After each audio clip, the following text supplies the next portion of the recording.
into the lab, lights hum like a starship dock. Pine logs stacked like data banks in a cube block. I calibrate climates while the timeline bends, writing fungal code loops only mycelium sends. I navigate ecosystems with instinctive precision. Every egg played a portal to a parallel vision. Mentorships spin up like reactors at dawn. You want a culture revolution, then you better respond. We fracture the boundaries of the natural order, make Reishi bloom sideways like a space-time border. I'm an Appalachian alchemist, wild ridge born, with a druid's intuition and a mind full of spores.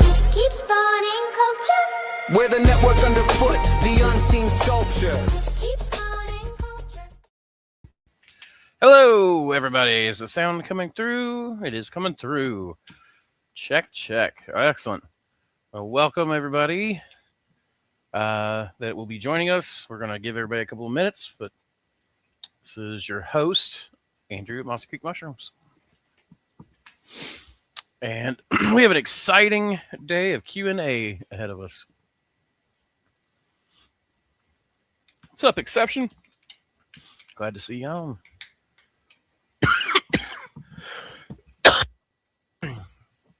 Excuse me. I've got a little bit of chest congestion today. I got into, started getting the RV ready for festival season and found out that I had a leak. So there was a spot, there was some mold in there, and it was yesterday when I did it, but it has left me congested for the past 2 days. My body has like a severe response to mold spores and whatnot. So we are going to deal with that congestion and coughing. So we'll see. I end up may go for an hour. I may go for the normal 3. But we'll just see. It's such a beautiful day, too. Maybe I'll grab the laptop and we'll go sit on the porch for part of it. That'd be nice. So we'll give everyone a couple of minutes to jump on here. And I'm going to clear my browser of everything except that one tab and turn my fan on because I forgot to do that.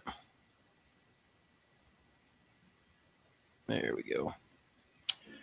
Computer overheats if I get on there. Hey, Sam. I seem to be stuck.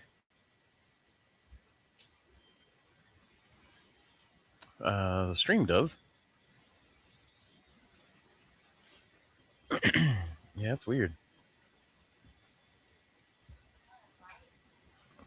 Oh, it lags behind a little bit. See, it's I don't think it's I don't think it's actually lagging.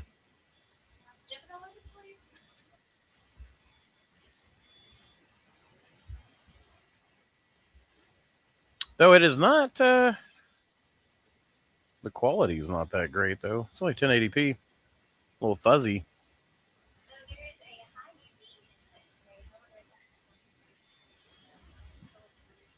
No, I don't know anything about that. Oh, Exception says, hi, Sam. All right. Well, we are here for Q&A, and nobody is joining. That's kind of weird. Yeah, we have 0 from Facebook. That doesn't normally happen. And we can't seem to break 5 on YouTube. I wonder if there's something wrong with the stream. Interesting. I don't know how to turn it off and on again. It'd still be the same stream. We'll see if it ends up fixing itself or whatnot. But if nobody's got any questions today, we may just call it a big fat failure and go home.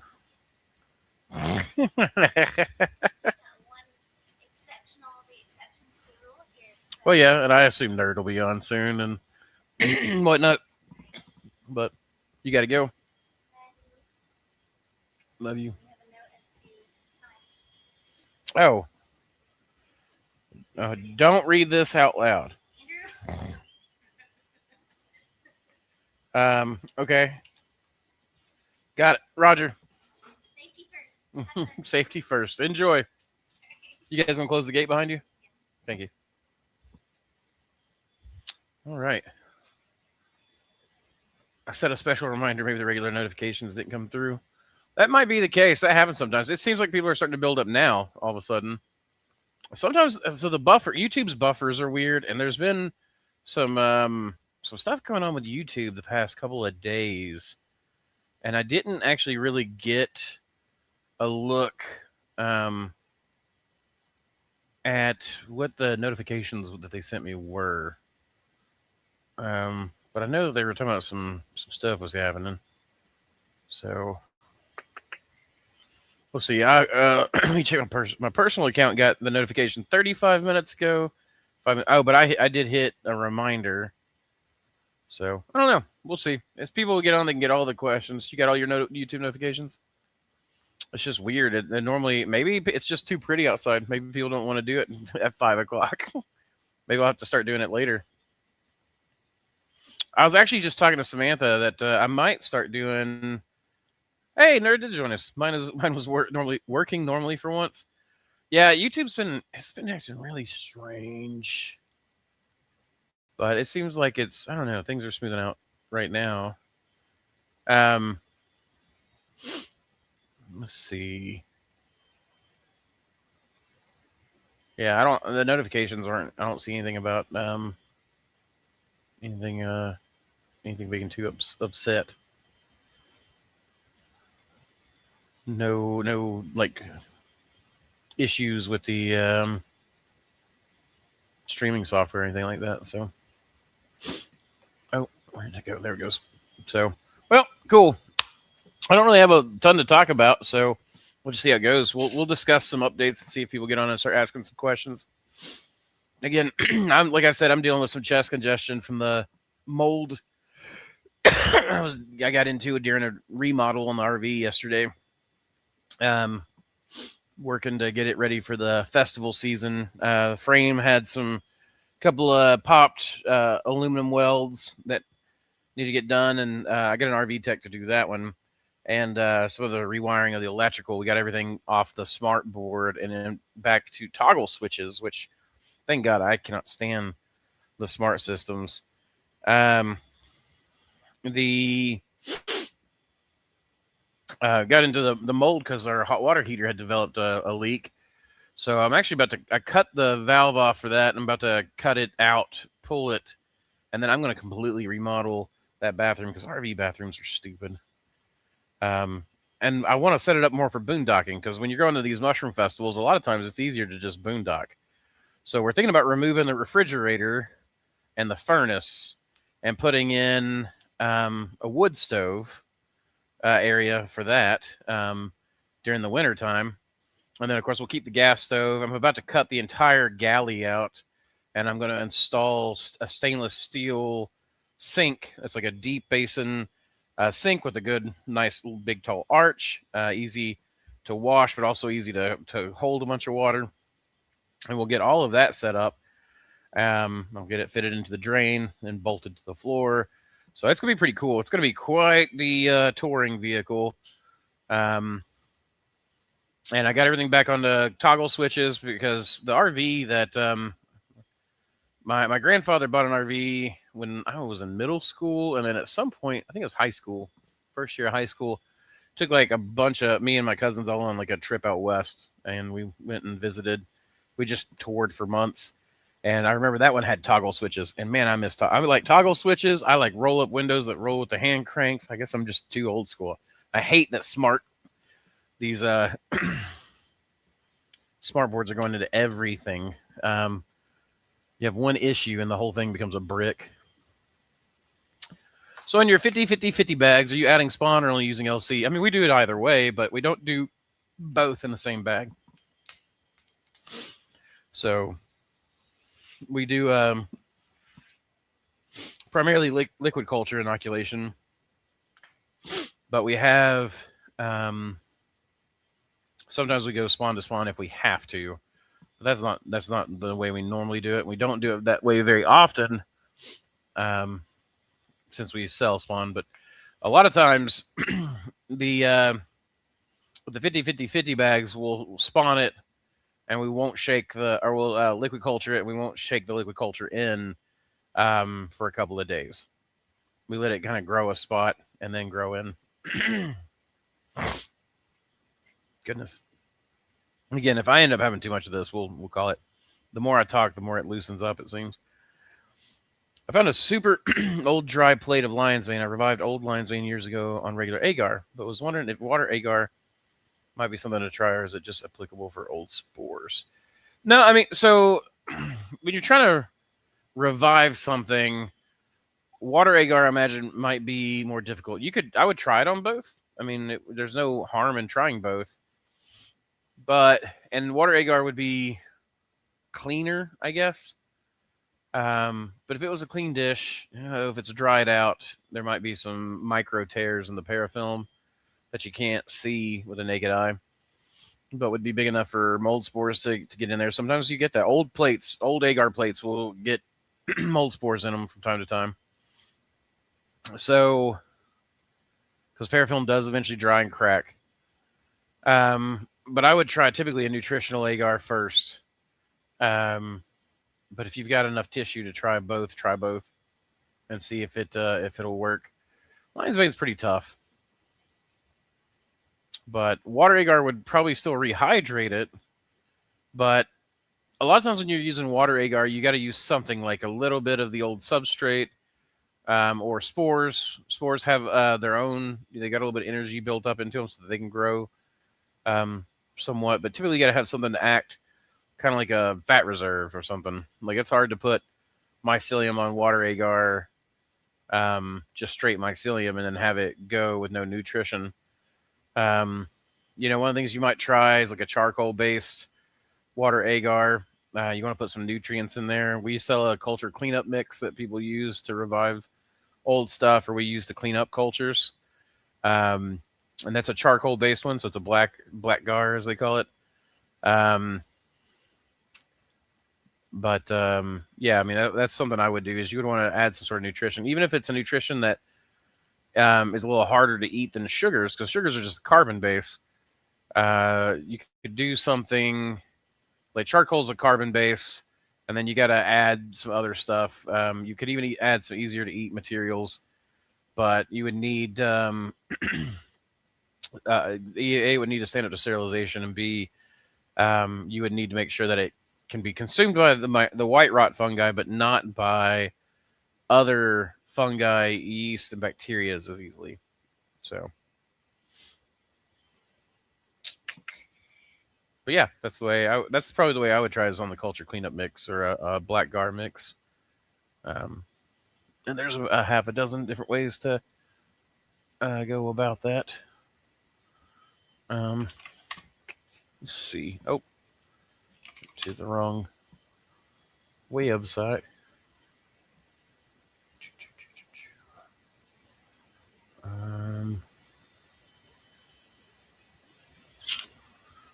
Okay, let me check the Facebook feed, because we're still not pulling anyone, not a single person from the Facebook feed, and even the YouTube feed is not.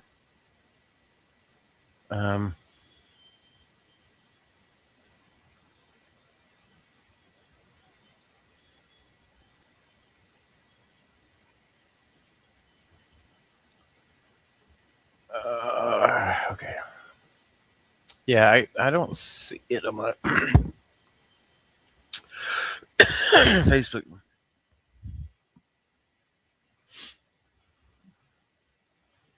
Yeah, the feed may have not gotten through. No, it says that we're live. Okay. I don't know then. I won't worry about it now. I'll try to fix it later. But we'll see.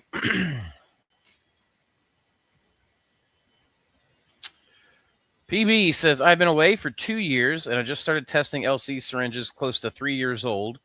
4 out of 5 are growing on wheat and not contaminated. Yeah, that doesn't surprise me at all. That's the way we store our rapid backups, and we even have long-term storage like that.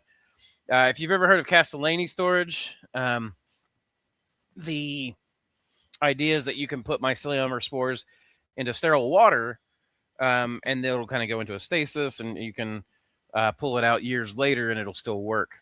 And the syringes, if you make your LC and it grows out and it is clean, And there's a variety of tests that we do. We just finished up our liquid culture deep dive last weekend. Was it last weekend? I think it may have been last weekend.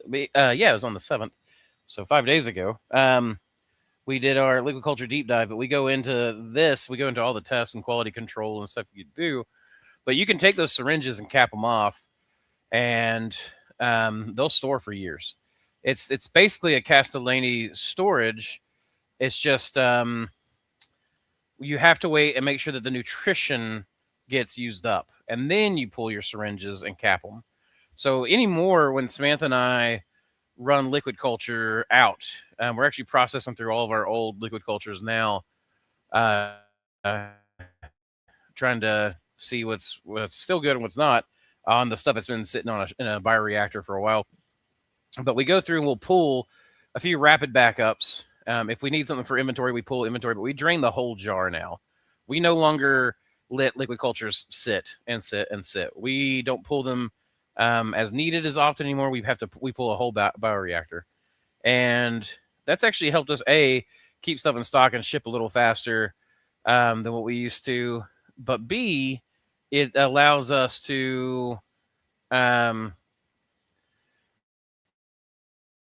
wait till everything grows in peak, and then we're able to pull in a certain order, do our quality controls, and then store these syringes for rapid backups. And I've got stuff that we made when we first moved in here. In fact, I just used a syringe that Jackie made for me. If you guys remember my employee, Jackie. And he made that syringe back in 2020, and I just used it. So that thing's about 6 years. It could have been 6 years old, but it was right around 6 years old, and it still worked. Now I put it to agar, and we were lucky because back then we weren't doing the same quality control checks that we're doing now. So we were just holding stuff, and we wouldn't have any idea if it was good or bad. But now we do quality controls, including a visual scan through a microscope. We do plate testing. We do sniff testing. We do grain testing of every single liquid culture batch that we do. So, but yeah, I mean, that's great. The syringe method absolutely works. Godseek 444 Angel says, I can't believe I finally found a good channel. Well, I'm glad you did. And I'm glad that you think I'm a good channel. Or that we're a good channel. Samantha's just not here with me right now. Keep spawning culture, Hendrix. Good to see you. I feel like it's been a bit. Mushroom square respect. I feel like one of those emojis didn't translate. That's good to know. I have a few dozen jars also. Only one is visibly contaminated. They're getting tested next. Nice. Very nice. Yeah, that's a good way to do it. You want to test it. We even test in a particular order of pools. We pull a certain number of syringes, and then we test different points of the pool so that we know if contamination gets in there at one point or another or whatnot. And we do a variety of testing. The first and foremost test that we do is the sniff test, and that'll tell you a lot about a culture. Your nose knows better than almost anything. And where we're doing so much cordyceps coming in these days, it was actually really interesting because we got cordyceps was when the smell was interesting. I had to really learn that one. I never could tell for a little bit if it was good or not, but now it seems like I've got the nose for it. When Jack and Tristan worked for me, they were both colorblind, and so they actually had a hard time seeing the different colors in a lot of the contaminations or molds or things like that, especially red-green colorblind. So, it's two of the most common colors of contamination for us. And so they had to rely really heavily on their nose. And I mean, you can smell bags by smelling them through the filter patch. Jars don't work that well through the syringe filter. But you can pull a syringe, put it in an empty dish, and then give it a whiff. So, and that's usually pretty telling. But yeah, man, that's a good way to go. Thank you for sharing that.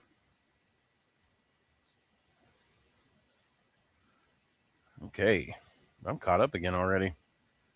Shoot, we might go sit outside. I might grab the laptop and we all go sit out there while talking because it's just too beautiful. Like we could probably go walk around the garden even. Maybe I'll do that. Me check it. Let me do a word from our sponsor real quick. No, we're only 20 minutes into this, but be good to go sit out. Who is my longest sponsor?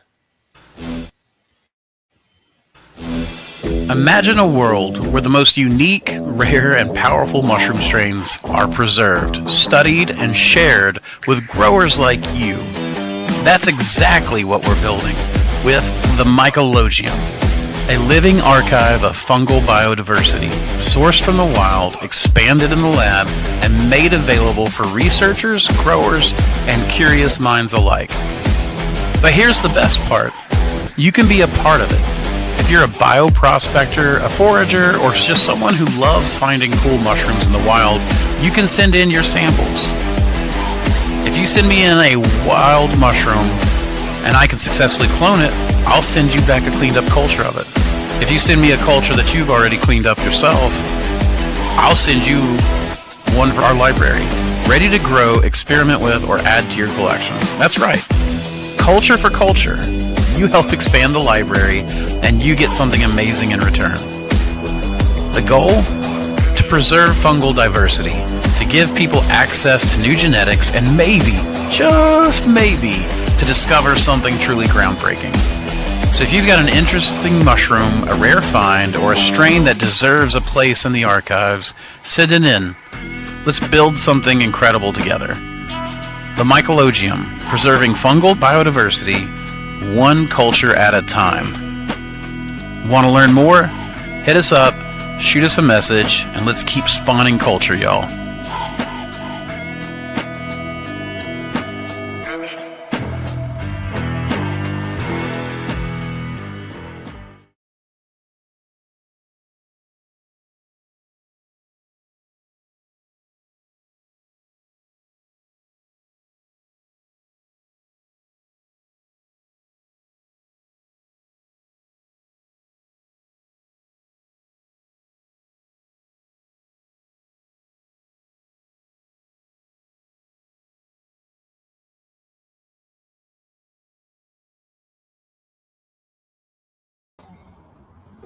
All right.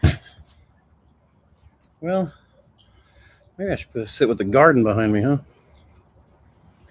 I assume you guys can hear me. The sound says it's going through. So let me know if there's a problem.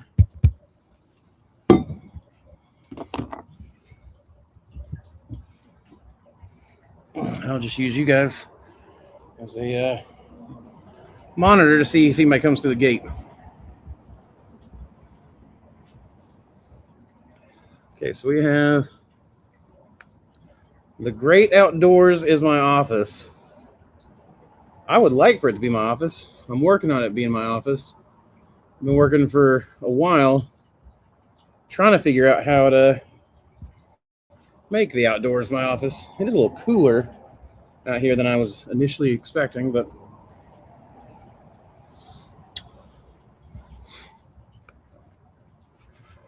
you are adding 150 milliliters LC to 50 bags. Yes. And I'm doing it with a peristaltic pump.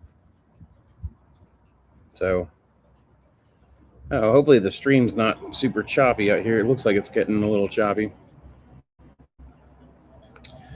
Hey, Mr. Alex Schellert says, gel dye to color plates helps with being colorblind and RGB lights. Talking from experience, contrast is your friend.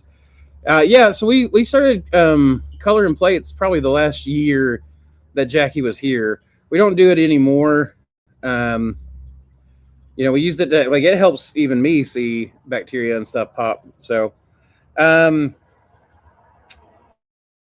might be a loud truck coming by, and that might be something we have to deal with out here. And if that's the case, we'll just deal with it as needed. But anyways, actually, he was relatively quiet. But we end up having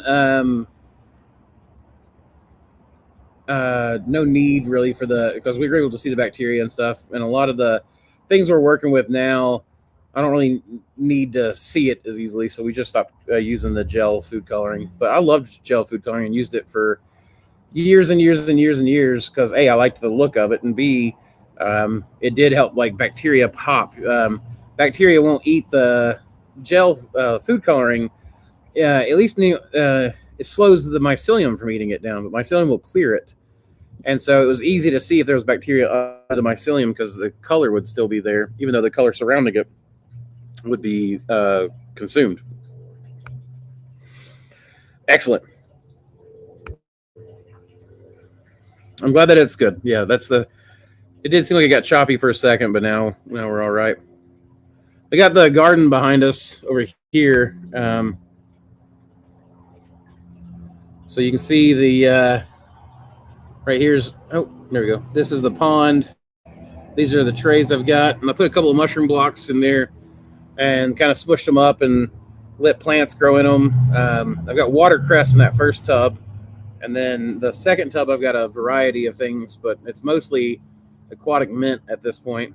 I've got some floating gardens, and I was looking around today. My cattails are germinating, so this will be the first year I've actually got cattails, and all of that was built. I mean, like we got tubs and tubs and buckets and tubs, and I'm about to build 4 4-foot by 8-foot runs that'll be aquatic marshland gardens out here in the parking lot to start growing aquatic plants to sell to folks around here off of the mushroom blocks.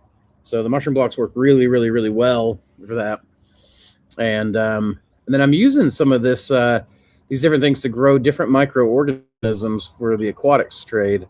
I've got some interesting microorganisms, paramecium and other things that I've got growing that you can sell as live foods and whatnot to fish farms. So there's a lot of interesting things that you can actually get to and grow out using the spent mushroom product. And this is something I was telling you guys a while ago in my videos that I really feel like one of the real values that's missing in particular from the mushroom world is making really good use. Like the mushroom crop is great, but the the actual value I feel like is in the spent material, whether that be for soil or soil is the easiest first one because you can just throw it in a garden and let it go. But then the other side of that is that you can do specific things like aquatics or worms or black soldier flies or mealworms, or it just kind of continues to go on. Again, using it basically to create pond scum, which sounds bad, but there is a niche and tidy little market in living polycultures of microorganisms for fish food and filter feeders. There's actually quite a few types of shrimp that need to filter feed, and the stuff that they filter feed grows great off of just spent mushroom compost, and you don't have to break it down at all because the microorganisms that you're growing break it down. So it's a really neat process to work with. I like to look for tardigrades and moss with the kiddos. Microorganisms are I've never found a tardigrade, but I've never looked for one. Are they more commonly found in mosses? Or they're supposed to be found everywhere, aren't they? Samantha found me a microscope she wanted me to get, and it's like oh my gosh, it's like a multi-$1,000 microscope for $450, and it'd be able to create way better imagery than what I'm able to do right now with the AM scopes that I have, and I'm this close to grabbing it. But she was showing me, like, she's really been wanting to get into micrographs and really get into like taking illustrations or basically taking photos of the micro world, and she wants to make illustrations out of them for teaching, but also just example pieces and she and I have been having some talks over the past week or so about kind of the directions we want to go with the channel and with what the things that we're doing and the teaching that we're doing, because we're really loving the teaching. The teaching is A, it's paying really decently, but B, it's actually nice because I'm getting to experiment with things and then teach the results of those experiments, and so it actually really appeals to my ADHD. And the microscope would go really well with that, and I think that would be a really good way to go. So, who knows? I might get into that. Easier to find in moss, I believe, but that's a hobby I'm starting to get into too. Okay, yeah, the micro world, man. I'm just so in love with the micro world. Like, it's amazing. There's so many angles to go into, and not enough life to go down all the avenues. So I don't know. I'm a little sad because I'm super curious, and there'll be so much to know. What is that? So high, so low, so many things to know. Oh, that's never mind. That's not a common nursery rhyme. That's a nursery rhyme from one of my favorite books called A Deepness in the Sky. It's one of the spider people's nursery rhymes. But still worthwhile. I wonder if it's not normally very difficult to go to the phone. We can just kind of look around a little bit. I won't be able to see the chat, I don't think, while I'm doing this.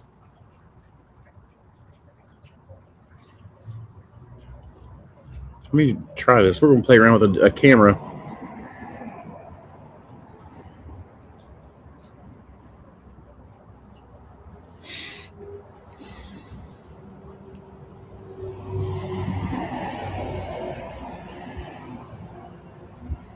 Let me make sure I mute everything, because last time Hey, there we go.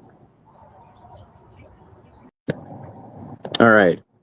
It looks like you can hear me on the phone. Okay. What if I turn it like this? Hey.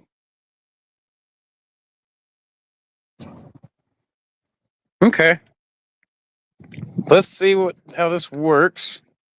All right, so here I have, this is Bloody Dock. And there's some mushroom compost in here. And there's these little plants. All of this is from a plant called Parrot's Feather. And Parrot's Feather loves the spent mushroom blocks. So I've got a few different plants of Bloody Dock here.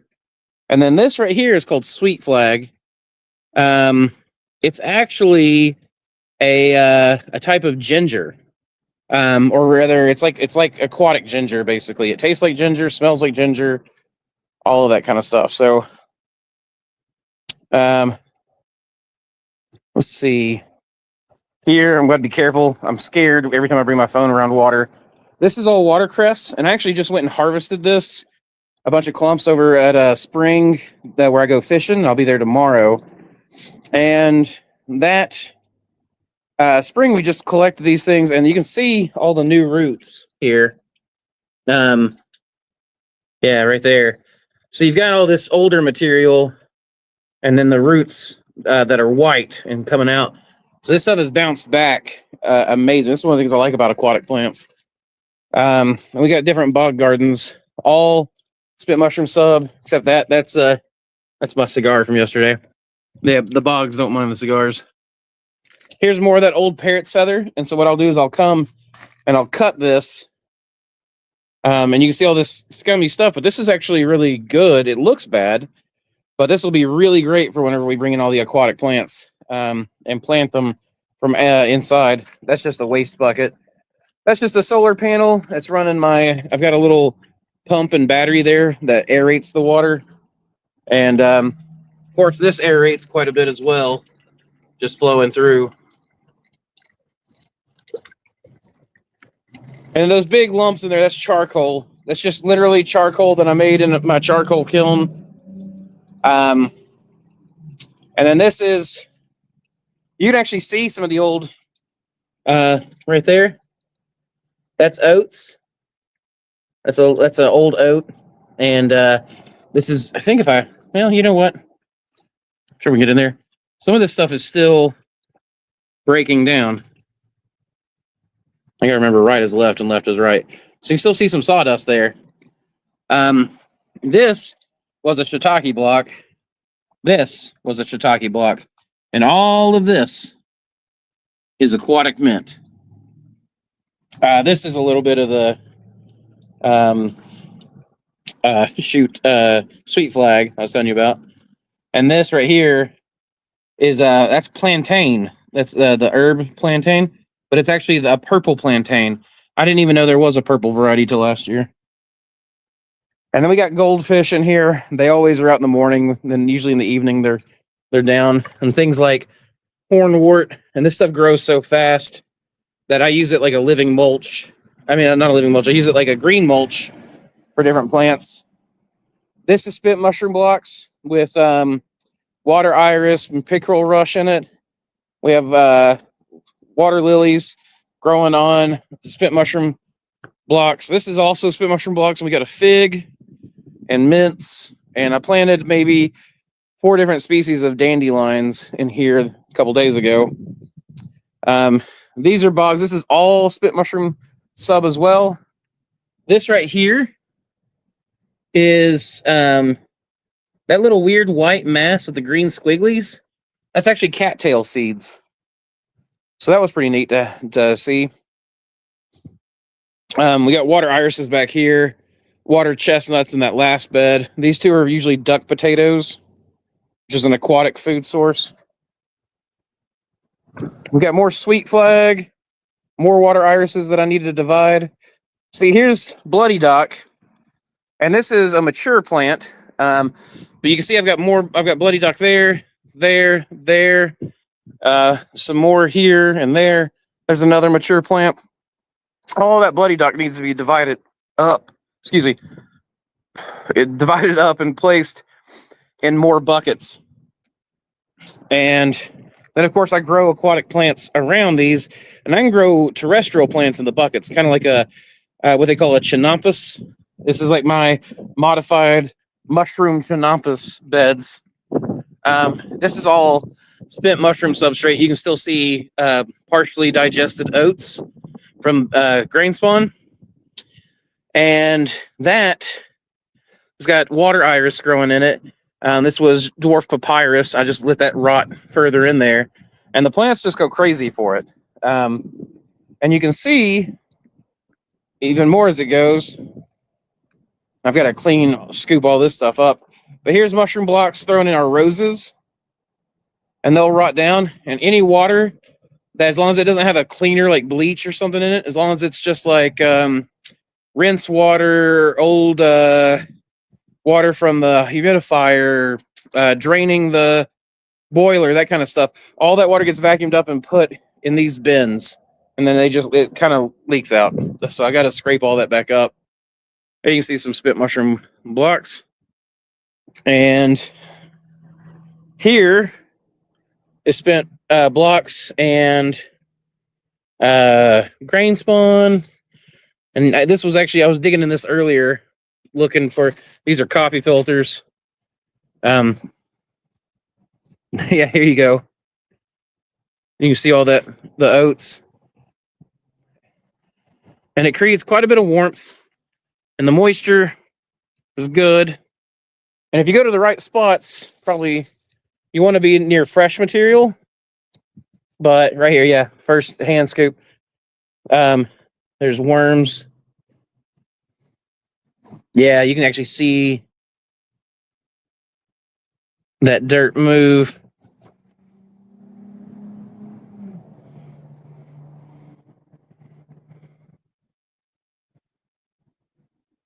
So it's just, it's at certain, they migrate where the food is. And wherever the food is, yeah, right here, it'll be a seething mass of red wrigglers. So this is where we do our vermicomposting of the blocks and material. Oh, this is the best trick. Excuse my old pot of food, but the best trick is to take your banana peels. Let's say you want worms for fishing. You take your banana peel and you plant it and you mark it in some way. I don't know, like this. And when you come back tomorrow, that banana peel will be covered in red wrigglers. So this is sweet flag. So I just divided the sweet flag up the other day. More bloody dock. I love bloody dock. It tastes kind of lemony. And you can add a little bit to salads. It's better to cook it because of the oxalic acids, but it has less oxalic acids than regular spinach. So, and I'm not prone to kidney stones. Water ring. Here we go. I put these, sometimes I'll put a pot upside down and let the buggers clean it before I go clean it. Here you got, these are old turkey tail blocks. Oh man. They're pretty tough. Oh, there's a little bit of black soldier fly larva in there. There's trichoderma, that green. I've been swabbing the trichoderma. Oh, look at that. The worms.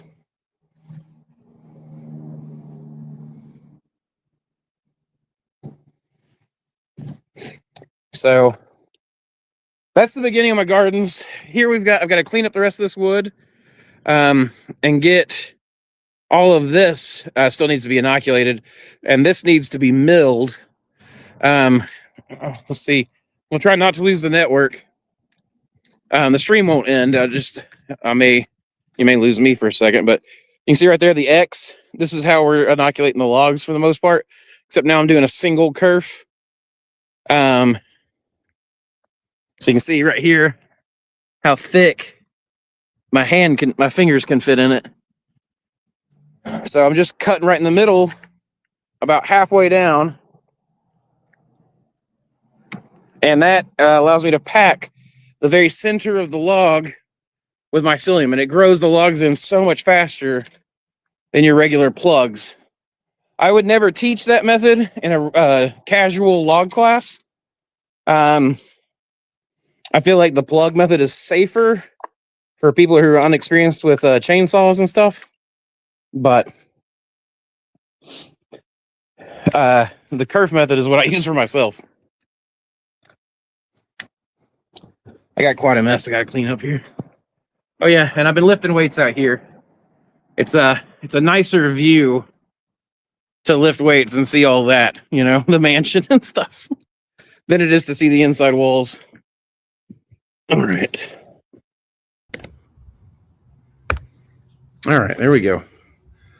I hope you guys enjoyed that. I was hoping you guys would be asking some questions while I was touring. That way I could come back and answer them. But Micah said, or Nerd said, I feel that though. I'm so curious. I can't stop learning new things. I feel like a chipmunk packing its cheeks with acorns, but it's my brain and an I formation test most people find useless. Yeah. Yeah, it's true. I was talking to my mom earlier today, and she's so happy about how excited I get about these things, but sometimes I talk to her about some of those biology stuff, and I can literally hear her eyes glaze over with like, okay, super fascinating. She did say my grandmother, my dad's mom, she wishes that she was still here so that she could be out here with me. And I think she would enjoy it. I think my grandma would have enjoyed it too. But, oh, it was, I'm pretty sure it was a raven. The other day, I'm pretty sure I saw a red-shouldered hawk over here too, where I'm so close to Mossy Creek. We get a lot of the red-shouldered hawks, which looks like a red-tailed hawk. A little smaller, I think, and they, at least I think they're smaller. But they hunt like creek beds and stuff. Let's see. So red-shouldered hawk. Buteo.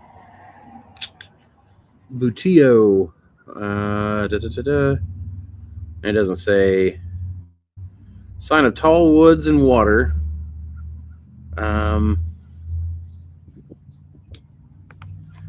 See, compared to red tail.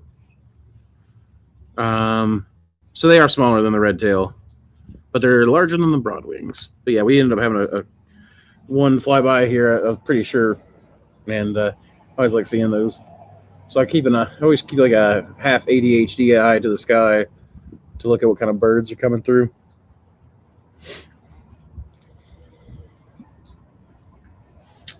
Yeah, I don't really have much more updates. The cordyceps is going well, but I have been in the bog now, and I'm not taking you guys to go see my cordyceps room right now.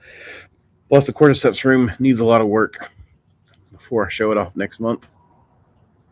But we're in the process of mass producing cordyceps,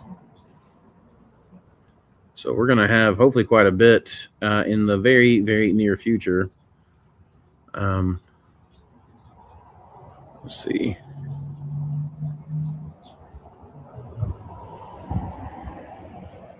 Yeah, anybody got any questions they want answered? If not, it'll be a short stream, guys. Or anything they want to talk about, or anything you want to tell me. Like, let's open up the floor to you guys.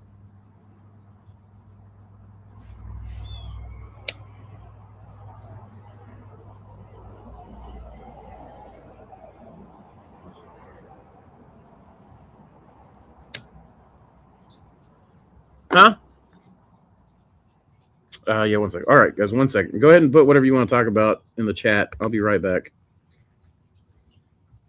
Be about a minute.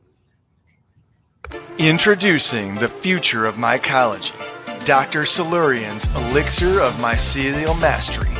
This isn't your average culture mix.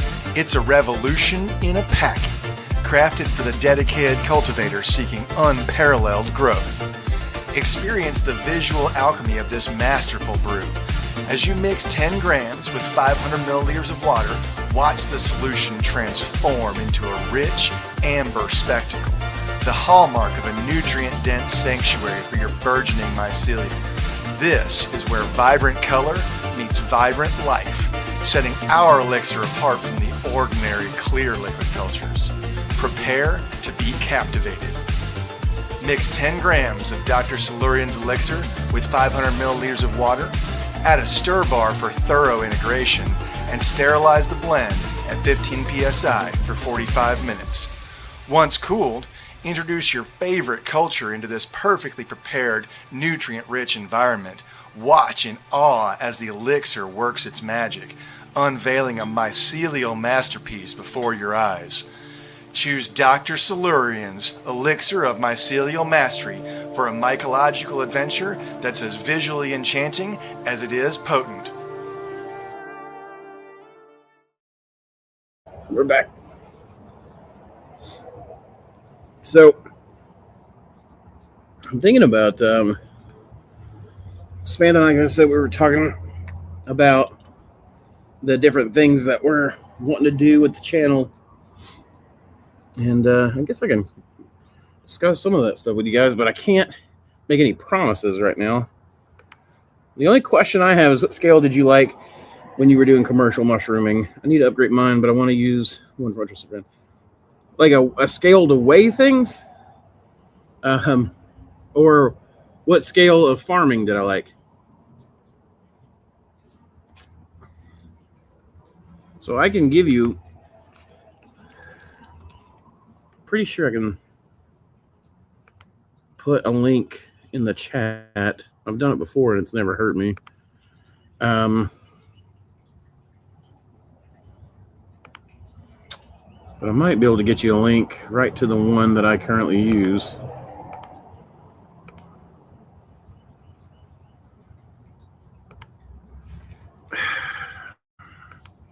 I hate two-step verification. I get the necessity, but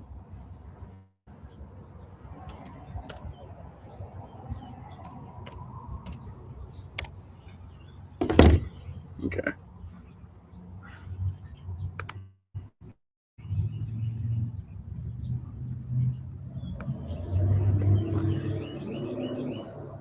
Okay, this one orders. I'm going to go back and look at my scale that I ordered. So I bought another one of these back in 2024 is what it said. And so I have two of these that we use. So right here in the chat, tell me if that works, if you're able to click on it. And see if that will take you to the scale. But if it takes you to, like, that's the exact scale I use. I have two of those that we use around the op. Can you tell me your up-to-date substrate recipe? It is 50-50-50. 50-50-50 is what we use for our super spawn. It's 50% whole oats, 50% hardwood fuel pellets, 50% water, and then we do a massive dose of liquid culture at the end to inoculate it with. If you're doing grain spawn to inoculate it, you want to hydrate it to 60%, so it'll be a 50-50-60 kind of thing.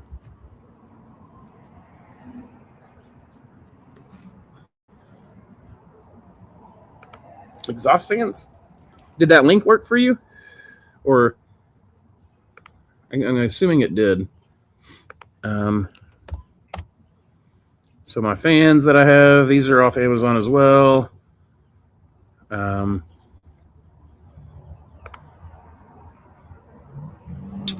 These are currently unavailable, but you'll be able to find some like it on Amazon. But these are the ones I currently have. I've got 4 of them.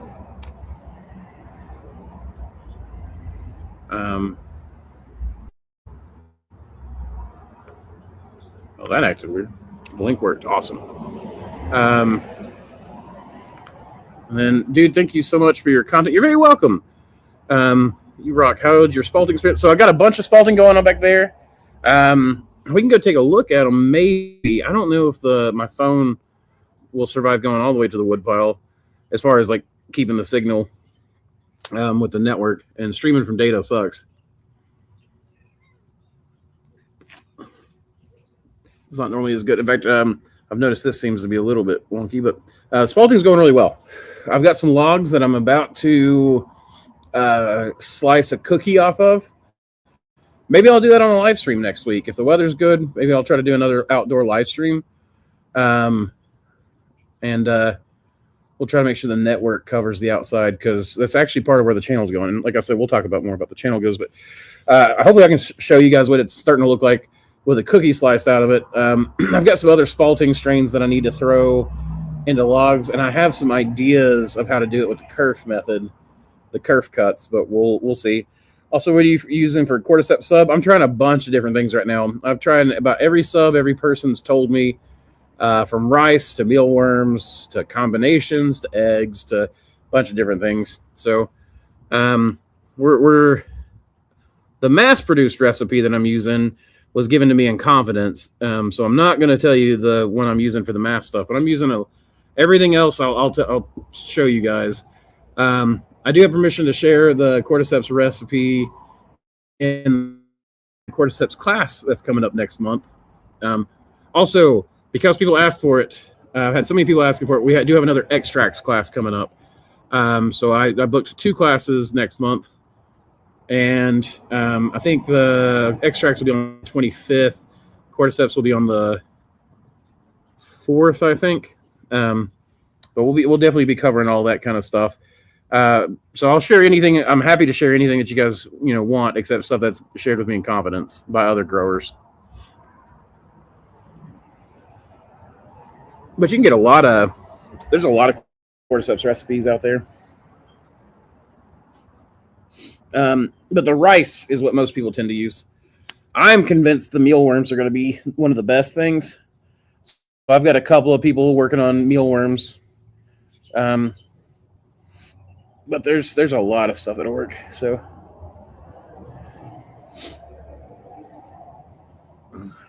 one sec.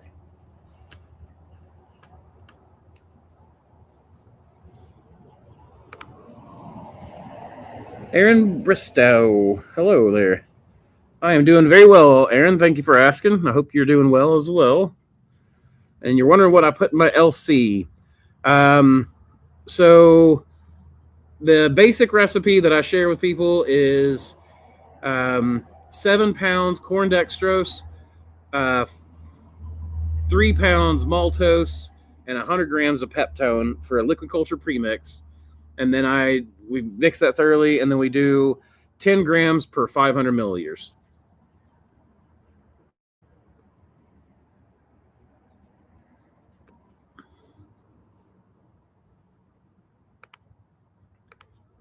What's the next tattoo I'm thinking of? So I'm hoping Kim will come back of what is it, Middle Earth mushrooms. I'm hoping that she'll come back down in around October. Trying to figure out what. So we're doing the Knoxville Mushroom Festival. Josiah's putting that together. He got someone who actually helps work on Bonnaroo and things like that to actually put together a festival. So that's super cool. And we're thinking October. And I'm hoping that she'll come down for the festival, and then I'll get my tattoo from her.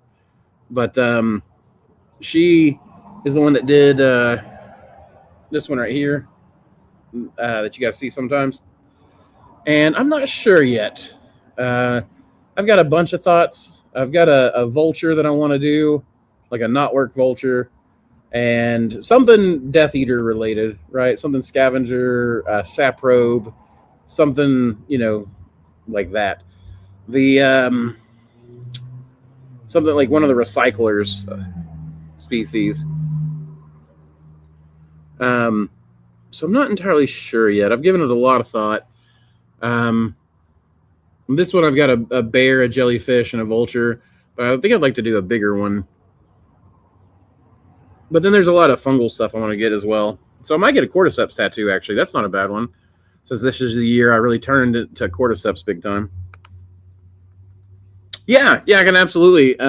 So the premix recipe is I buy 7 pounds of corn dextrose. I'm sorry, not 7 pounds. Oh my gosh. I'm sorry if I told you guys that wrong. 4 pounds of corn dextrose, 3 pounds maltose, 100 grams of peptone for a total of 7 pounds and 100 grams. So yeah, that's the premix recipe. So it's 4, 3, and 100. 4 pounds corn dextrose, 3 pounds maltose, and 100 grams of peptone. And then we use 10 grams of that per every 500 milliliters of water. What's illegal in Kansas? Not tattoos, I would assume. Or cordyceps. Is cordyceps illegal in Kansas? There's no way.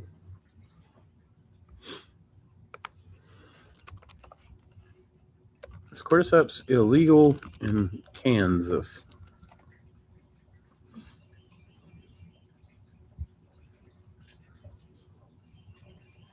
Gummies made with legal functional mushrooms such as lines are generally allowed for sale. Kansas City bans. I'm not seeing anything. Maybe you're talking about something else. Oh, herb. Oh, what up? It's illegal in Tennessee. This is not herb. This is, if you look at the backside there, that's tobacco. And it's just regular pipe tobacco. Captain Black, to be specific. So, no, I wouldn't be doing something illegal on stream. That would be silly. Pug AI. What's up, Pug? Welcome back. What did you have to do as far as wholesale licensing and registration there? In Florida, they don't know what to do with me. I mean, I didn't have to do anything. Mushrooms are treated as produce here in Tennessee, and I think they're treated as produce in Florida, if I remember correctly. So there shouldn't be any. The wholesalers can require MGAP, which is Mushroom Good Agricultural Practices. Some wholesalers require GAP certification, but selling direct to your customer, like you selling directly to restaurants, there shouldn't be hardly any controls on that in a southern state, or most of the lower 48 for that matter. And then the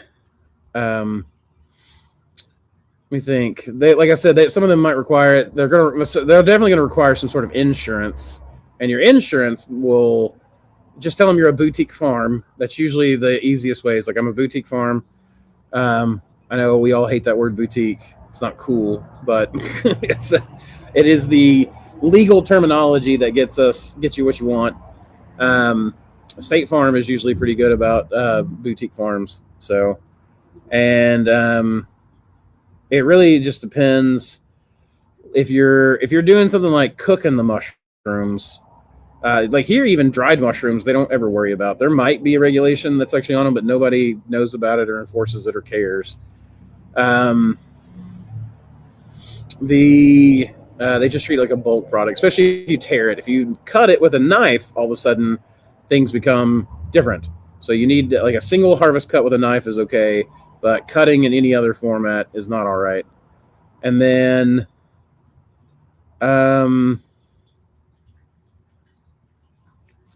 yeah, I can't really think of anything else. Other states might have some sort of regulation, but not most of them don't that I know of. And usually that is the case as far as regulations go, or any of that stuff. Usually, if you're looking it up and you're curious about it and you're searching online, usually you're going to know more about the regulations than the regulators are. They didn't know what to do with me either. They're like, I don't even know what you're talking about. I'll have to ask my boss if you can do that. And I said, no, you don't. You can just look at this law and tell me what the law says. I was like, I've already looked at the law. Look at this law. This is what it says. And they're like, well, that is what it says, but I'll still need to talk to my boss. I said, you talk to your boss all you want. I'm just going to go ahead and do it. So, because I know that's the law. So, yeah, that's, the easy way to go. Yeah, or that's like, yeah, not herb. And no, I'm in East Tennessee, so probably one of the most conservative areas. So it'll probably be one of the last areas that ever legalizes something like that. Don't call me king, number one. But what's up, Plum? Glad to see you on here, man. Most states treat mushrooms as agricultural products. Yeah, that's my understanding too. The only issue you'll have is picking wild mushrooms and trying to sell them to restaurants, and that's only a few states. Tennessee doesn't care about that. Tennessee doesn't care about wild. In fact, we had to fight that pretty hard because when Trad Cotter started all that stuff, and was like the only person that could basically train mushroom hunters. And he's the only one that can certify them, and I don't know. I don't know if that was Trad or Olga or who, but of Mushroom Mountain. But I didn't like that at all. I didn't like that regulation. It started to spread to other states. And when it started to spread here, myself, mostly a bunch of friends, though, went to the Tennessee Senate and gave a talk up there about why we didn't need it. Mushroom poisonings are so incredibly low. So I've been on the phone all day with the FDA. Yes, I've been arguing that I don't do any type of processing. Should be treated like microgreens. Don't even talk to them, man. Just do it. Look up the laws. You have access to the laws. Use the AI to scan it and read it.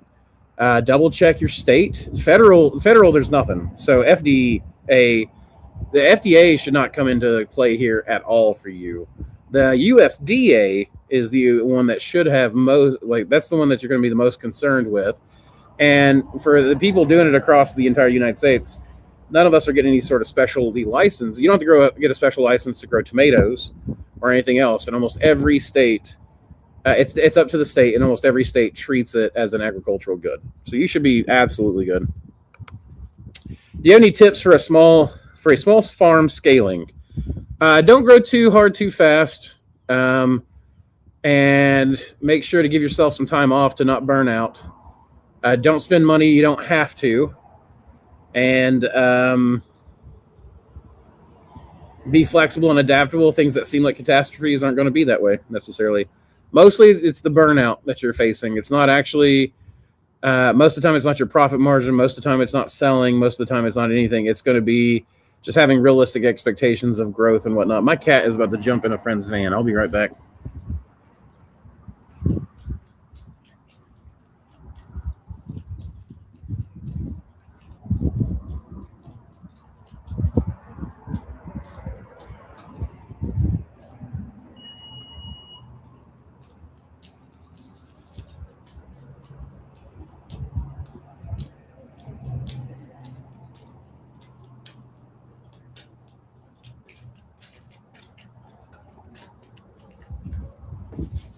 But yeah, that's the most of the concern I would have would be with all that stuff.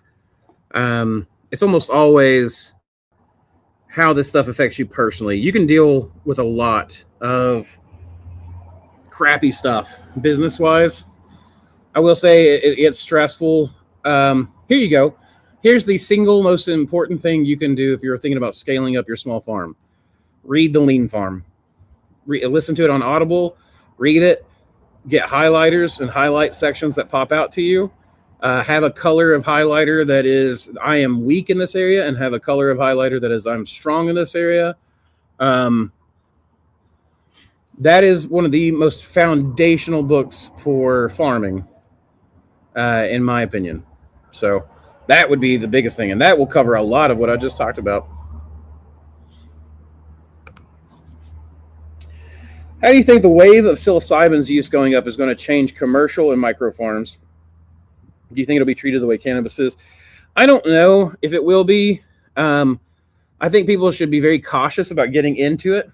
So let's see, is it past? It is past an hour. Okay, so I can talk about this all I want.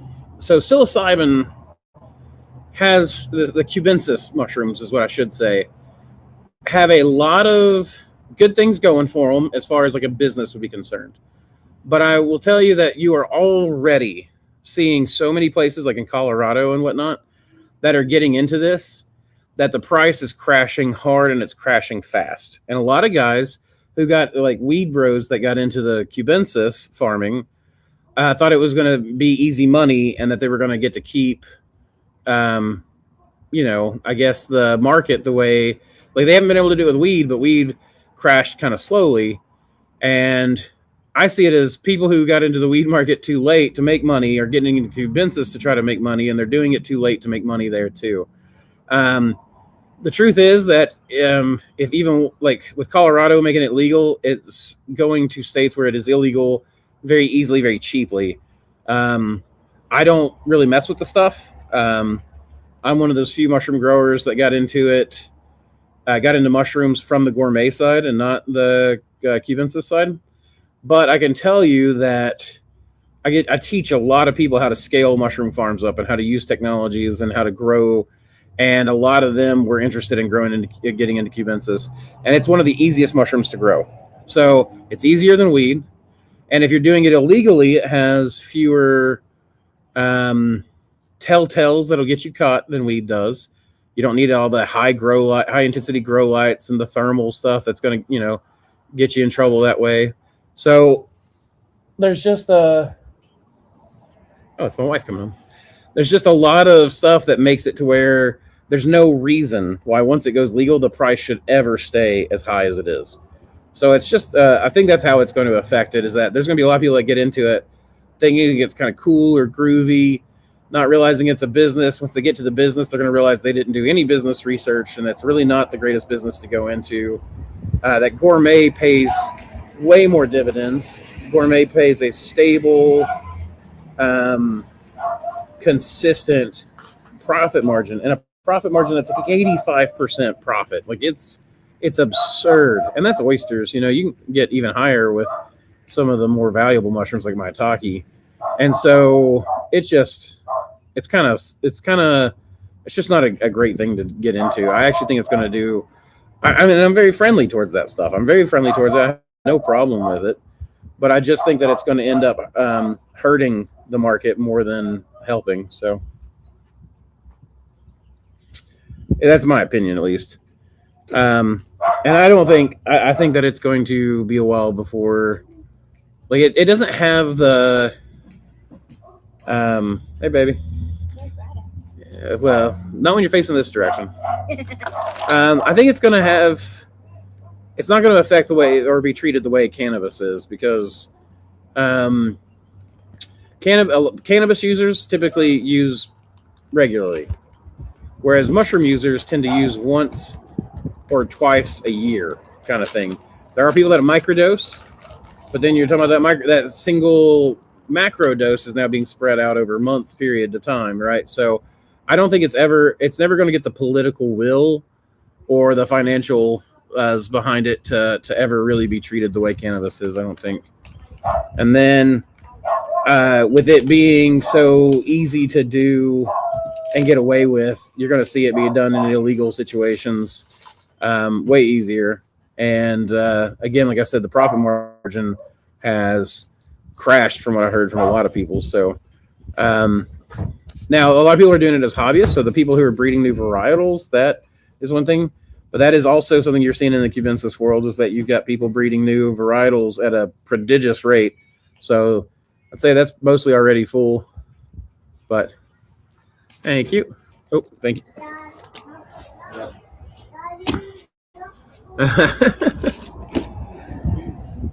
But that's my long spiel on that. One idea I had was to grow microgreens at the same time and say mushrooms are just part of the same operation. I mean, you can absolutely do that, but again, it's going to be Hunter, you're going to get scratched if you keep bothering that cat when he's trying to get away from you.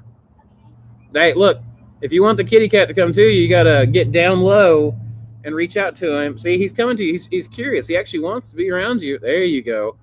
But cats want to come to you. They don't want you to go to them. Yeah. Thank you, bud. See, now he's your friend. I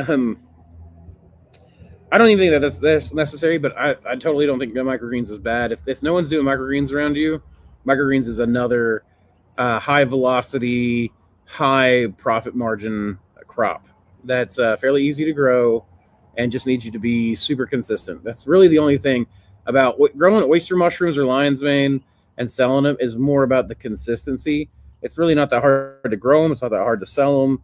It's not that hard to make money at it. But an ill-disciplined person is going to have a hard time with it. The way I used to do it, because I'm an ADHD kind of person, it's hard for me to show up every day to the same job. So I basically just kind of cut it into having where I would have 4-hour blocks of work, and I would only work like 4 hours a day. I mean, Samantha and I were pulling in a little over 100K personally when we were in the basement a year, and we were only working about 18 hours each a week, not counting the YouTube, because I wasn't selling stuff on YouTube yet. I was just editing videos and making videos and all that kind of stuff. So, mushrooms doesn't have to be really that sorry, that's what I mean, is that you can also do that with microgreens. That's what I'm trying to say. Man, I lost my train of thought. Hunter was over there trying to pet the kitty cat, and it was distracting me. Speaking of ADHD. So, but yeah, you could do that. I also think that they're pretty synergistic. I've worked with some people that grow microgreens that wanted to get into mushrooms, and people that grow mushrooms that wanted to get into microgreens. And there are ways that you can kind of go back and forth on the op. One of the interesting things is the seed mats. If you're not selling it with the seeds on, like you're trimming the microgreens, you can roll those seed mats up, stuff them in a unicorn bag, and sterilize them and inoculate them with liquid culture, and they will grow mushrooms. So there is, you can probably add some girth to it by putting some sawdust or something in there, and just using the root mats as the nitrogen source. But yeah, that's not a bad way to go. She was indeed. She's inside now.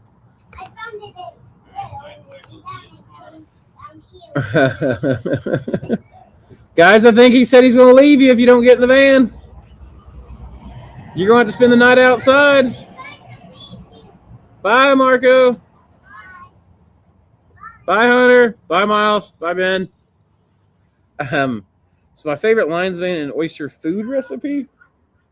So oysters, it's easy.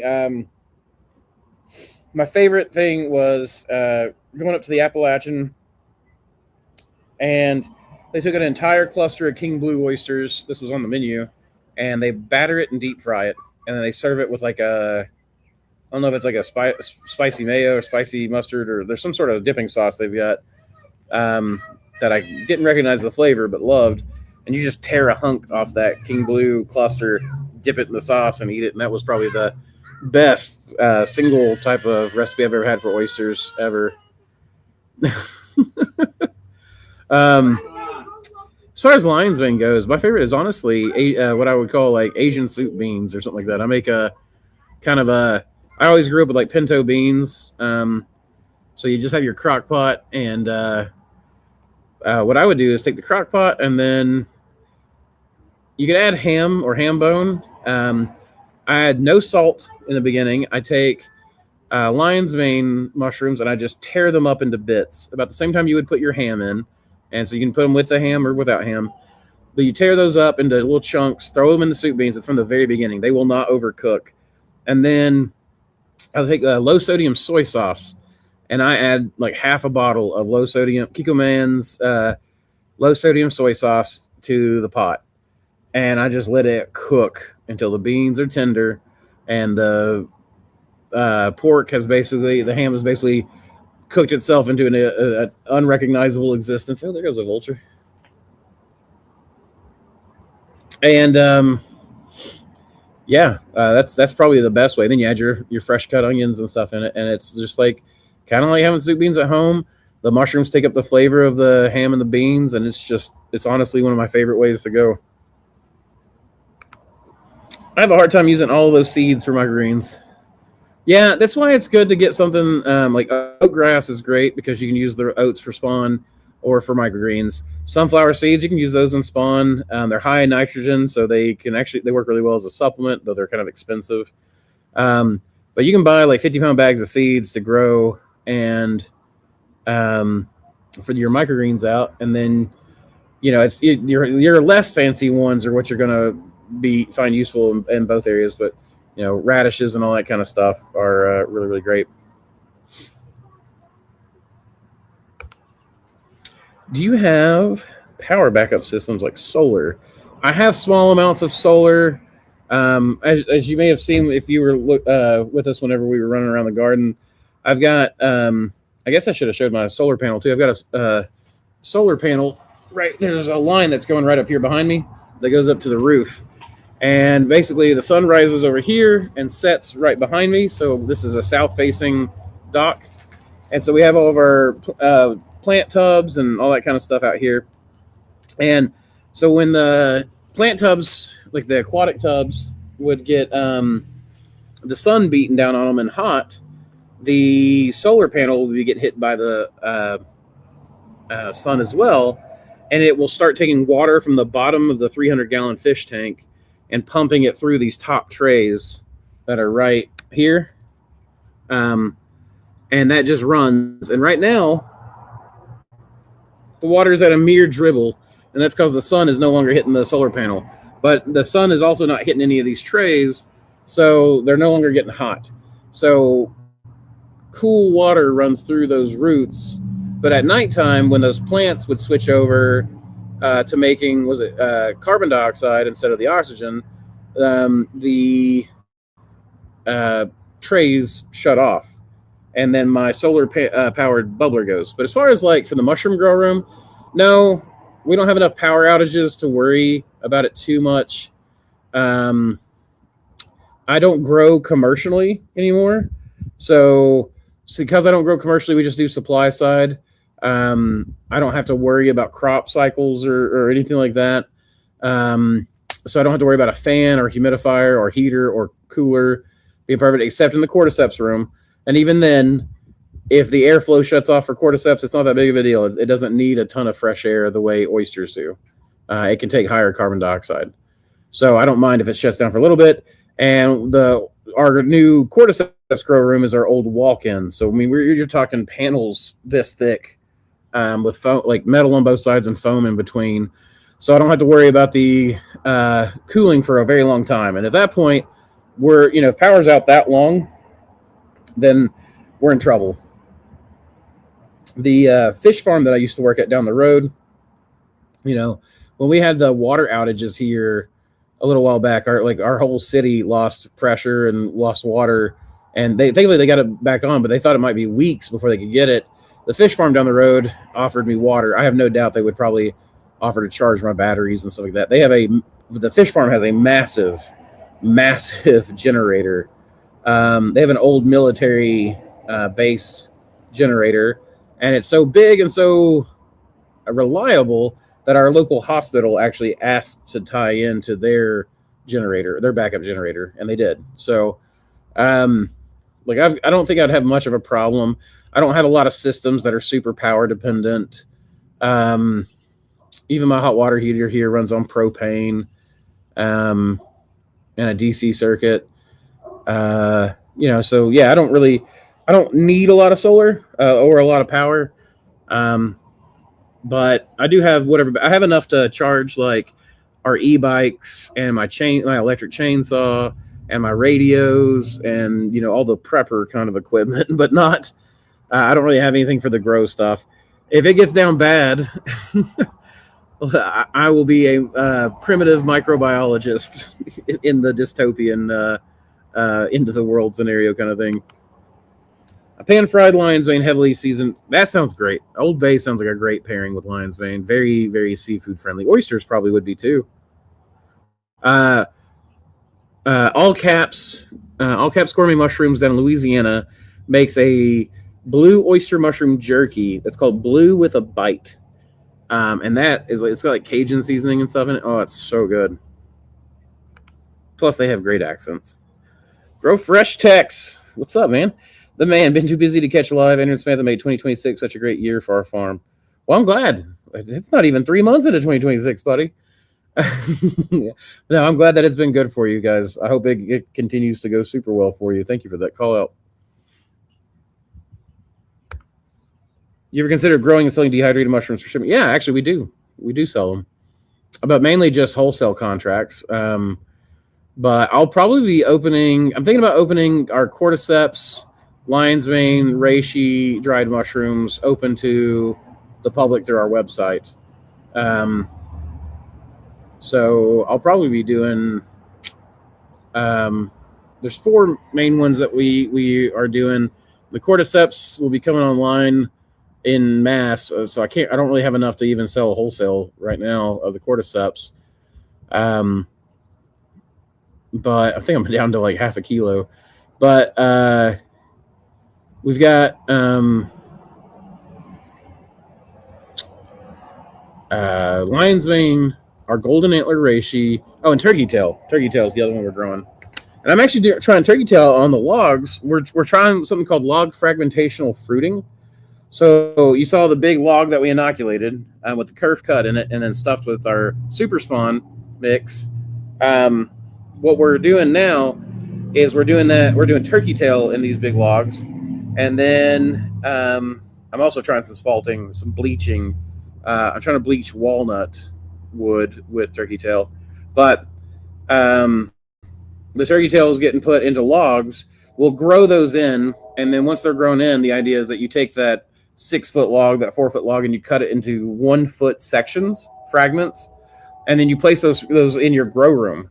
And that is supposed to produce a lot better than blocks even. So I'm trying it. Apparently it's a method used in Japan, but it's pretty common in Japan because it's actually cheaper than making blocks. And it only takes about 6 weeks to really colonize oysters into a log. And so they do it with oysters and things like that. So we're trying it with turkey tail. We're also going to try like those garden tubs where the roses and stuff are. My plan is to take fully inoculated like turkey tail logs, reishi, maitake, and we're going to plant them about that deep into the substrate with about that much more left outside the substrate or the dirt. And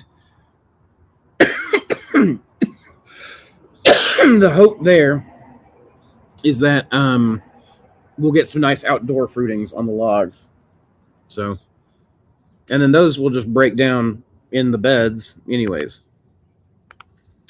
Dehydrated mushrooms sell well in Asia. Is there a market here for them? There is the medicinal extract makers, things like that. As far as like, if you're going to sell dehydrated mushrooms to customers at like markets, restaurants, things like that, they typically want you to do something to it. So powdering it helps a lot. You're getting into cottage food laws here now if you're doing it on your farm.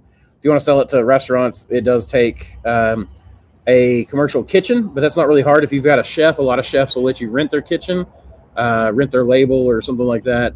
Or even they'll be happy to make the product for you if you'll just pay their staff's wages to make it. And they can make it in no time, kind of thing. And you won't have to worry about any of that stuff. Powders, mushroom salts, seasonings, soup mixes, There's someone I know that's making pasta sauces. That's a mushroom based, like mushroom and cream based pasta sauces, cream of mushroom soups that they make and sell at markets. Bolognese, I think, is one of the sauces that I had that was one of the most amazing things I've ever put in my mouth. It was oyster mushroom bolognese. Yeah, I think so. That kind of thing. Do you think it's worth setting up a still to make your own alcohol for extracts and sanitization, like a cane alcohol? I would just buy it. You can buy ethanol, a fine grade vodka. The profit margin you're making on, I only use alcohol as a stabilizer. I don't even use it as an extractor or a solvent anymore. I like the what they call supercritical extractions, which are the pressure extracts. You just crack them cell walls open with pressure and heat. And he's been my favorite thing, which I do teach in the extracts class, which is coming up next month. So if you're interested in extracts, check out the class. But you can make it, but I think at that point you have to have alcohol like licensing. And I don't know what the licensing is on that. My family was an old time moonshine family, so knew a lot about they were breaking the laws, but I don't think that they ever knew the actual laws. But you'd have to get like a liquor making license to use your own stuff, legally speaking. In my opinion, you either go by Everclear if you don't mind if it tastes foul, or go buy a high grade, good tasting vodka. It's only going to be 30% of your product, and so it's actually going to stretch pretty far. So if you want it to taste good, just buy something that tastes good that's high alcohol content. If you don't want it to, go buy Everclear, unless it's illegal in your state. Apparently 95% grain alcohol is illegal in some states. I didn't know that. Still running 6535 oat sub blocks. Also, do I need to rewind for your cordyceps sub? I'm not giving out my commercial cordyceps sub right now because it was given to me in confidence. But the rice ones work great. I know a buddy of mine, I got two guys right now working on dried mealworms, because you can get mealworms incredibly cheap online, like by 50-pound sacks and stuff. You can get 10,000. You can go to flukers.com and order 10,000 of them a month to be delivered to you, or 10,000 a week that are alive, if that's important to you for some reason. Rice works, eggs work. There's a bunch of different recipes for the cordyceps, but the one I currently use for commercially that was given to me in confidence, and I can only give that out in the class that I'm teaching. The substrate for my blocks, right now I run 50-50-50 for everything. I run 50% whole oats, 50% hardwood field pellets, 50% water, moisture content, and then we dose every single one of those blocks with a heavy dose of liquid culture to inoculate it and get the extra water in there. But we don't. The 6535 is not bad. I just don't care to change my bagger, and I don't care if it costs me an extra 5 cents or so in oats.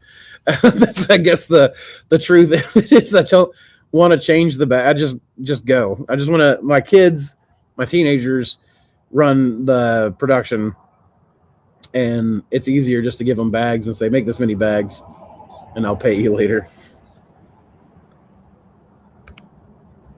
What do you think of cordyceps chips? What do you mean cordyceps chips? Is this something I'm out of the loop on? Oh my gosh. Oh, Hi-Fi makes them. It's just freeze-dried cordyceps, looks like.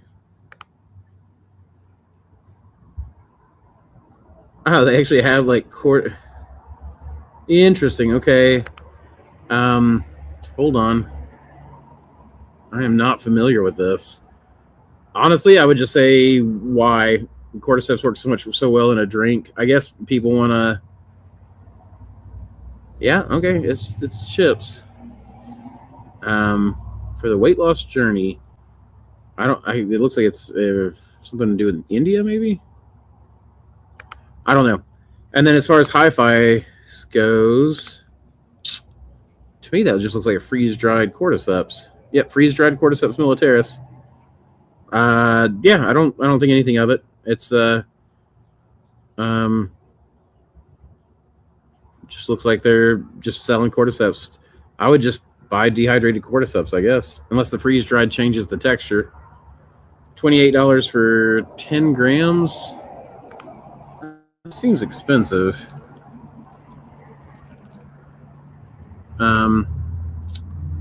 If you go to USA Cordyceps and go to their shop, let's see, he's got, you can get a 1 ounce bag. So is that 28 grams? So it's almost 3 times what they've got for $50. So what does that come out to? 50 divided by 28 would be $1.78. No, wait, I did that wrong, didn't I? 50 divided by 28, $1.78. Okay, never mind. And then 10 divided by 28 would be like what, 280? No, I did that wrong. 28 divided by 10 is 280. So yeah, it's like half as much to go buy grown Cordyceps militaris fruit body, but it's just dried. So you would need to know, like I would buy both, I guess, and then see what the texture is like.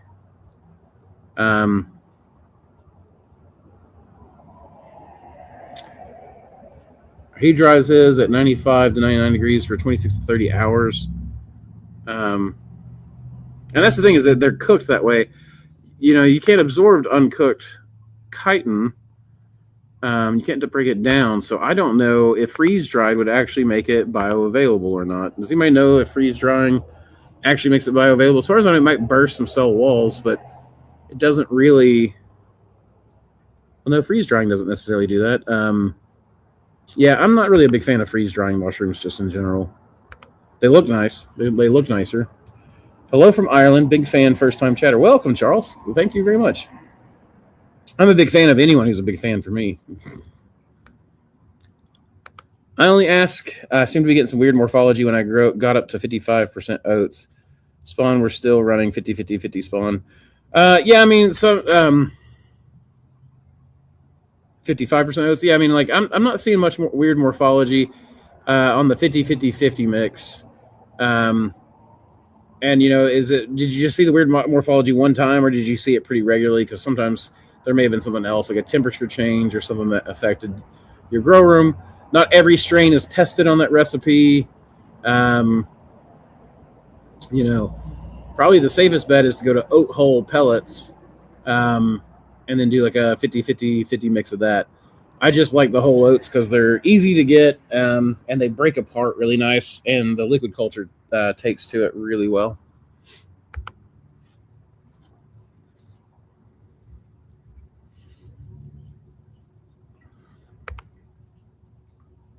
Trying some different oats. My oats were coming in very green. Interesting. Yeah, mine have some green in them, but they don't tend to be green. Yeah, the hydration is pretty important for a lot of that stuff. So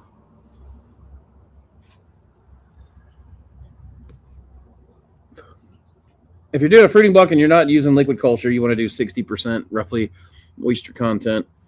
But we only do 50% because we're adding a massive amount of liquid culture during the inoculation point.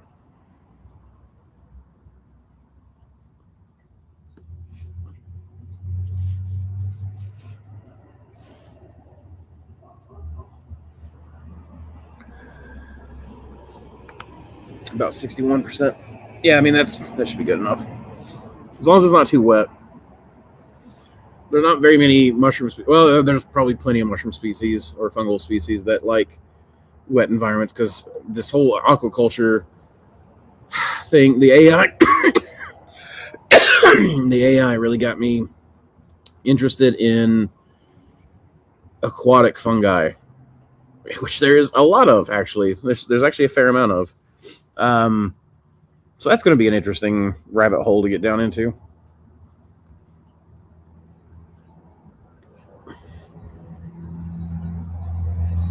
I did have to raise my master's bonnet to about 55% moisture, but I only used 10 mils to a 2 pound super sponge bag. Yeah, I mean, so my ratio is a 5 pound bag gets 150 milliliters of inoculant, and that sometimes it can go up to 200, that kind of thing. So it really just depends on how, you want to take any recipe you hear and then you want to dial it in a little bit. So do I still measure biological? I don't think biological efficiency is actually a very good measurement, so I don't really do it anymore. It's okay. It's an indicator, so you can take it and extract some information out of it, but there's a lot of factors in it, more than just wet weight to dry weight kind of stuff.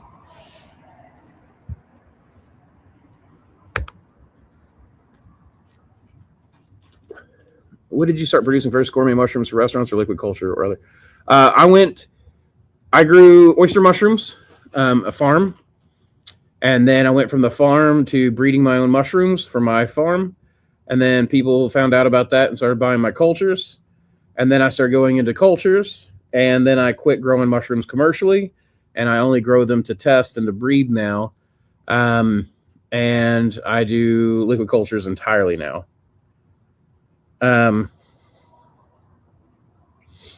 Yeah, that's the big thing for me now is cultures, but I definitely started gourmet mushrooms first. I'm actually one of the few liquid culture producers I know of that started a farm first and then got into it. Most liquid culture purveyors don't really seem to know how well their liquid cultures do, or even what strains are actually useful to people. So, hey, that's my mockingbird friend.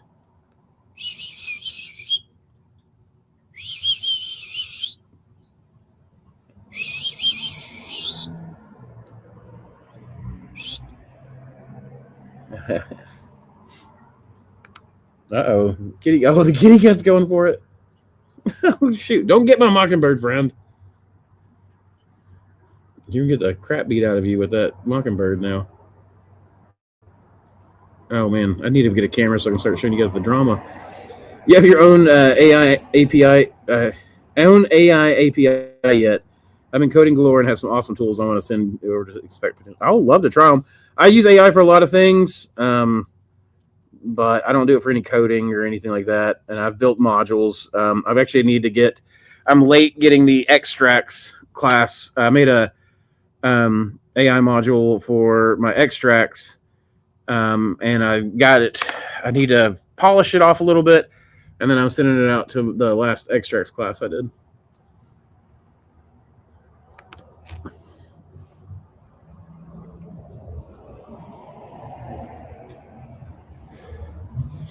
You heard of how you can make plastics from mycelium by heat treating it? You thought of a 3D printing things from wood paste experimenting? Maybe you can do.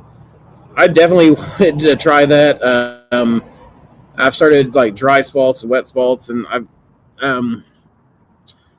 started spalting and playing around with spalting treated lumber and some other things. Like, there's a lot to do with it, but I've had to put anything other than just the log experimentation aside because I don't have enough time with everything else going on. So the income and money flow comes first, right? Business comes first, and all the other stuff has to come second. But that does sound exciting. I hope somebody starts working on that. I wouldn't mind being a subject matter expert to help out with it. But what do you think of bioluminescent mushrooms as a hobby grow? I think it's a great hobby grow. I'm looking for bioluminescent strains of mushrooms because I want to try some experimentation with it, and I want to see if we can selectively breed for better and better bioluminescence. I have a sneaking suspicion that we can, but it's a project that I can't justify right now with the time and money I've got. I'm going to have to build up a little bit before I can get into it, but I think it's I love bioluminescence. I love bioluminescence in general. Excuse me. Got the hiccups all of a sudden.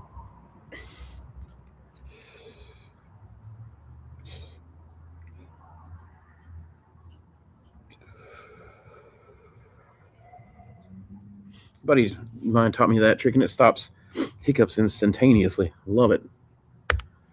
Mockingbirds will tease cats. Oh yeah, it was up there teasing him, and it was ruffling its feathers and sitting there squeaking at it. I love watching them like dive bomb cats and stuff, run them off out of. In our old yard, I used to have 2 or 3 mockingbirds, and they would run the neighborhood cats out of the yard. And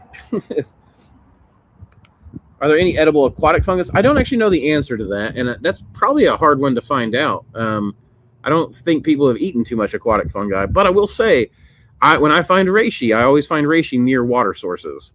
We got a lot of dead spars, so just dead trees sticking out of the water, and a lot of times they're about that far off the water surface, you'll find reishi mushrooms growing. And that's where the golden antler reishi was found, was actually on an island here at Lake Cherokee by a man named Mr. Denise. And that's an edible and not aquatic, but found near water. So I don't really know. That's a good question, Plum. I've never even thought to ask that. Yeah, that's an interesting question. Time to knock. Love y'all, Josiah. Good to see you guys. I hope you hear me say goodbye. Good luck knocking stuff up. I've got a sick ass wild golden reishi I'm going to send you very soon. Please, man, send it all to me. You know I love it, Josiah. So, hope things are going well for you guys.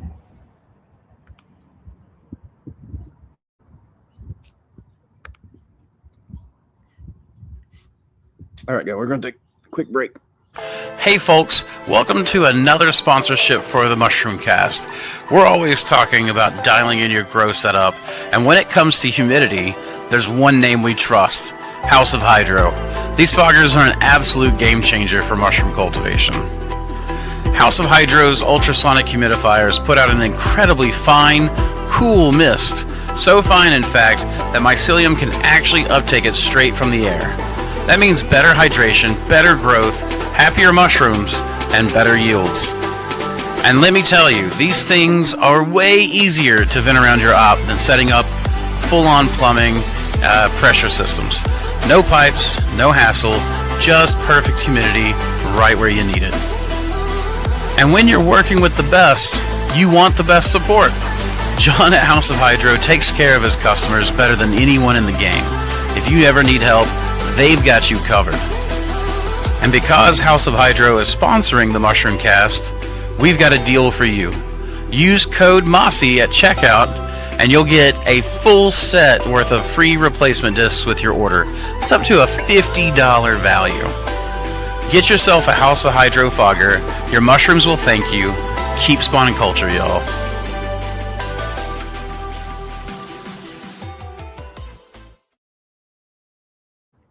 Welcome back.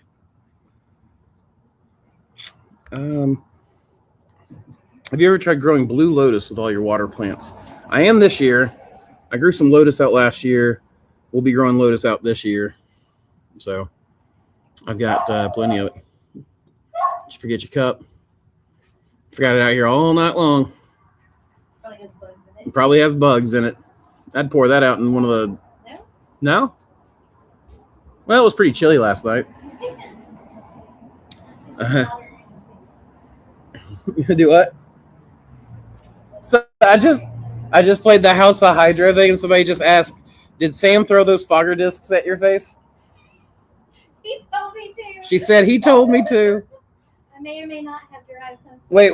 I thought you were the one filming it. I thought Brody was the one that threw them in my face. Oh, that's right. Yeah, Samantha didn't throw them. Brody, my son, threw them in my face. I think I did it the first time. Samantha did it the first time, but she's so timid about throwing. I was like, no, and I had my son because my son really threw them at me. Have you ever tried growing blue lotus? Yes. Sorry, I'm doing that. I'll be doing a lot of lotuses this year, actually. You got pink and yellow. Mm-hmm. Yeah, pink, yellow. I'm about to buy another couple variety packs. I bought a couple of variety packs that were already, the seeds were chitted already, and it's like a 20 pack or something like that. And man, they did great for me in my fish water here. So I'm probably just gonna do the same thing. I think they ultimately. Well, I left them out here when they were tender, and I just kind of tossed them and let them kind of freeze, and I didn't root them or anything. So I'm just going to do it again. Just don't get the ones that aren't, because then you have to do it yourself. Yeah, Does it? Yeah, don't get the ones that are already chitted, unless you're doing plant tissue culture, because the chitted ones, there's no way to clean them without sterilizing the actual seed.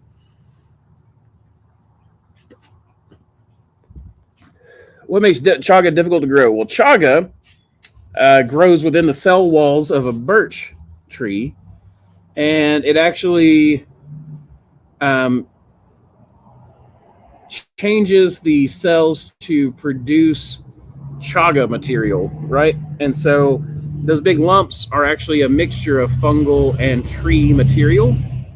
And the tree needs to be alive because the chaga will consume it dead, but the chaga will infect living cells and then basically twist them to its own purpose. And so that is why it's so hard, is because the tree needs to be alive to do it. Now, you probably could plant birch trees and then infect them after they got to a certain stage with chaga, and I could see that. But the USDA forestry program has got a thing about people infecting their trees with fungus, so just be aware.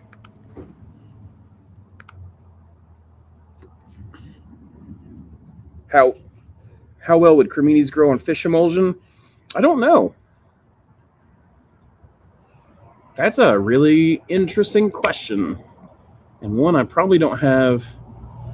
Well, you would need to add a carbon source, like some sort of straw or something. But if you used fish emulsion and straw instead of horse manure, now the straw won't be partially digested that way, but it might work.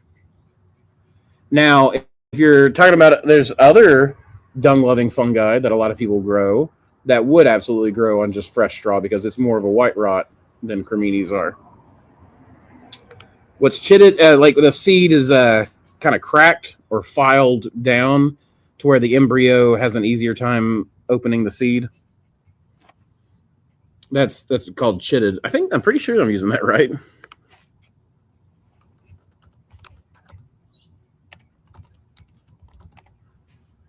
Also referred to as green sprouting, chitting is a method of starting the seed germination process before the seeds meet the soil. Maybe that's not right. Chitting.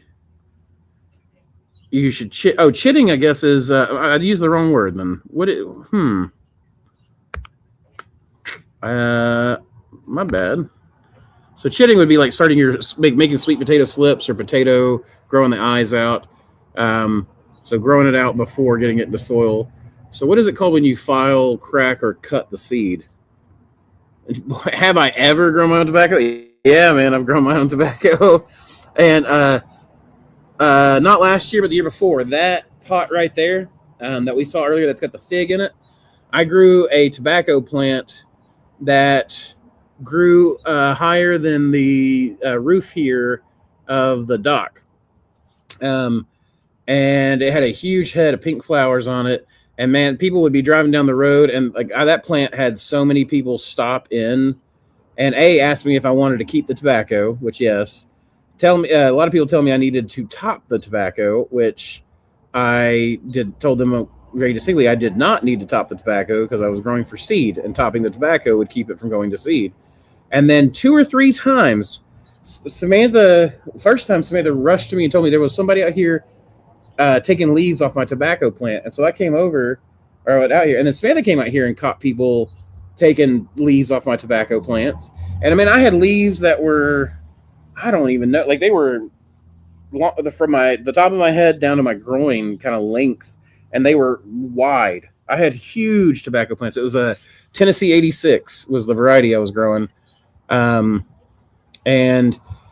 I cannot tell you just how much foot traffic having tobacco plants out here got me. So I'm actually thinking about starting some more tobacco seeds now in the mushroom incubator, and then planting some tobacco and just putting it out here so that I get more foot traffic, and then I can sell the aquatic plants that we're selling this year.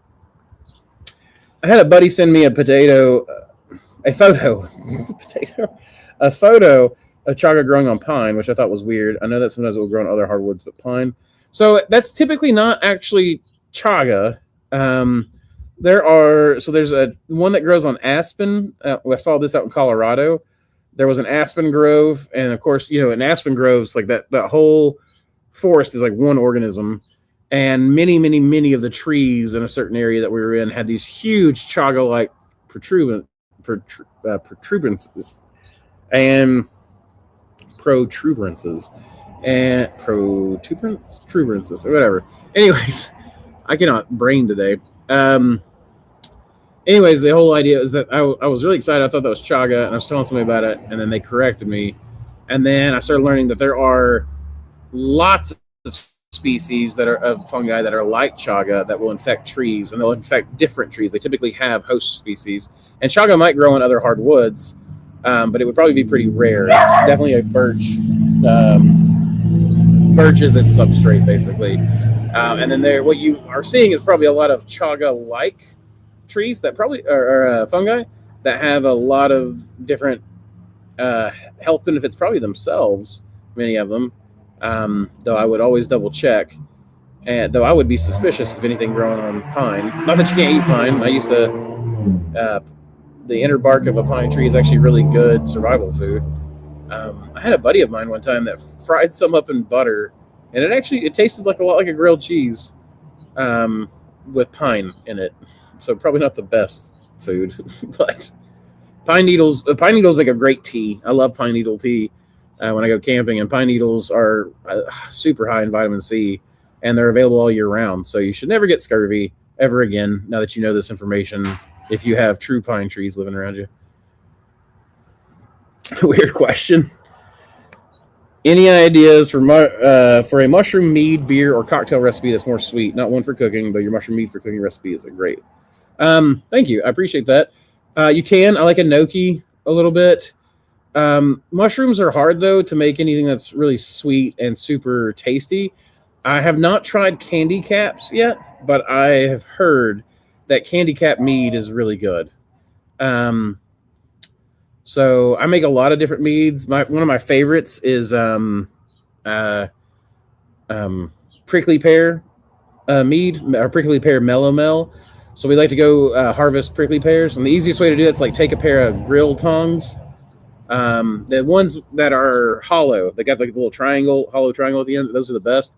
So take a propane torch and tongs, and you can just sit there and grab the fruit and pull it off with the tongs. Toast all those little hairs off, throw it in a box. We used to sell them 3 for $5 at the farmer's market. It's always best to collect them after the first frost. And you take those and skin them, and then put them in a honey water and yeast and all that stuff. A little bit of skin's good for the yeast. And the prickly pear mellow is one of the best mellows I've ever had my entire life. It's one of the best drinks I've ever had. And you can make that really sweet.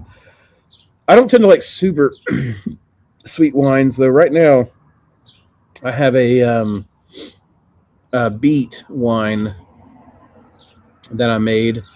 It's an old family recipe, and it's actually used for making a mash. It's for making basically a beet rum. But if you make it with purple beets, it makes an incredibly beautiful wine.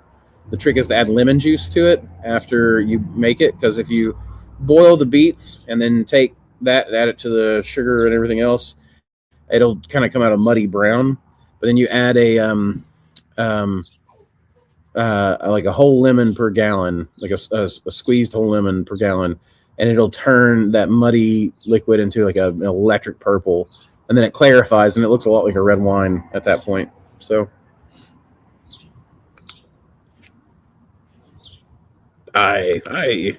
interesting things. You're very welcome. I hope that works.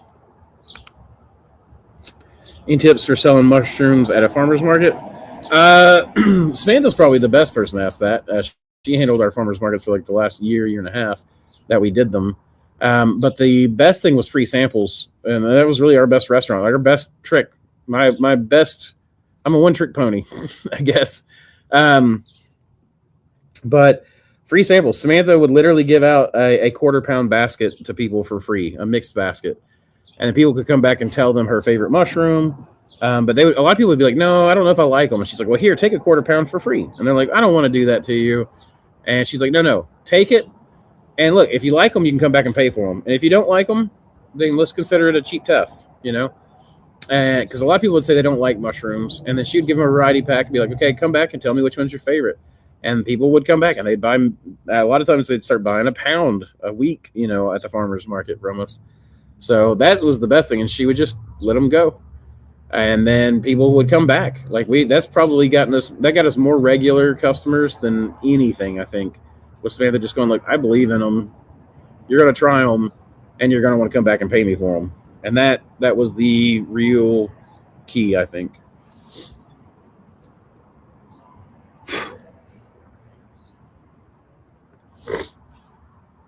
That was probably the best. All right, guys, it's getting chilly out here, and my throat's starting to itch. Though it actually feels a little bit better after I smoked some tobacco. Kind of dried out the mucus that I was having from the mold. Not that you guys want to hear about all that. That's gross. But the point is that I'm gonna close it up, the stream tonight. We've been going for a couple of hours, and I'm gonna go back in and hang out with the family. But a couple of things first.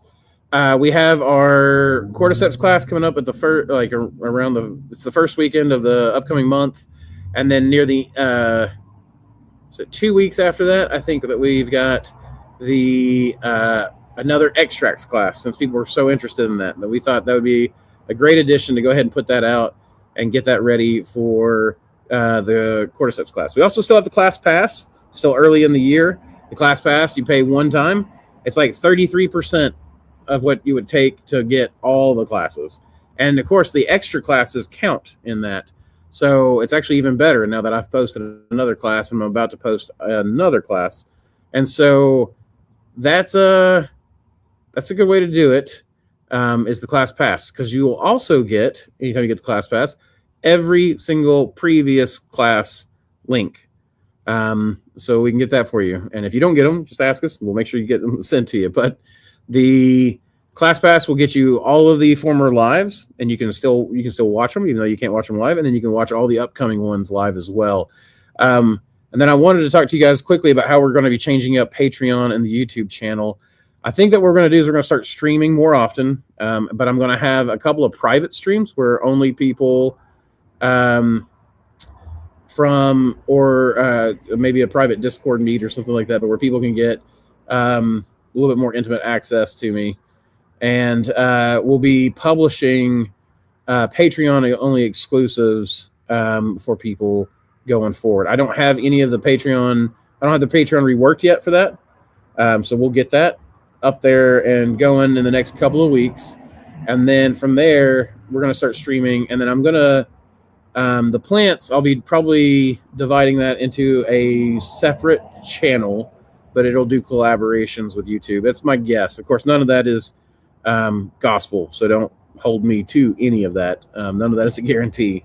But we'll get it all out, and we'll get it set up, and we'll make sure that everyone gets a chance to get on there if they want. We'll have plenty of exclusive, like infographics and sticker designs and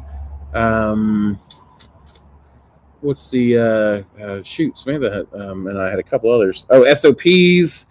Those will be available, like some of the SOPs of our former students that have shared those with us, and probably start doing some private farm tours that will be supported entirely by the Patreon. So either that, or I'm going to get the Patreon changed over to my website and get my own. But I've been looking into that, and that's going to be a lot of different kind of work, is to build an entire back-end portal. But if I change how the rewards work on Patreon, then Patreon won't be the problem that it is. The problem I have right now is that it doesn't cleanly tell me whose Patreon rewards I owe to what and to who, and it's a jumbled mess when it comes out. So if we clean that up and change that a little bit, I think that's going to be the better way to go. So we'll talk some more about it, and we'll make some announcements as it goes.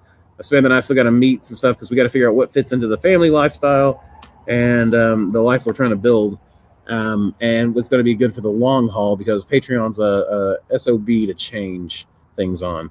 So yeah, if you guys have anything else, always feel free to reach out to me, and I'll help when I can. I'm way behind on emails right now. So be aware that it usually takes me a few days to answer emails. but that is still the best way to get a hold of me. And until I get an assistant to handle emails for me, that's the way it's going to be. So let's see. Anything else? I can't think of anything else. So yeah, I hope everyone has a good day and a good rest of their week and a good weekend. Spend some time with family. Keep spawning culture, y'all.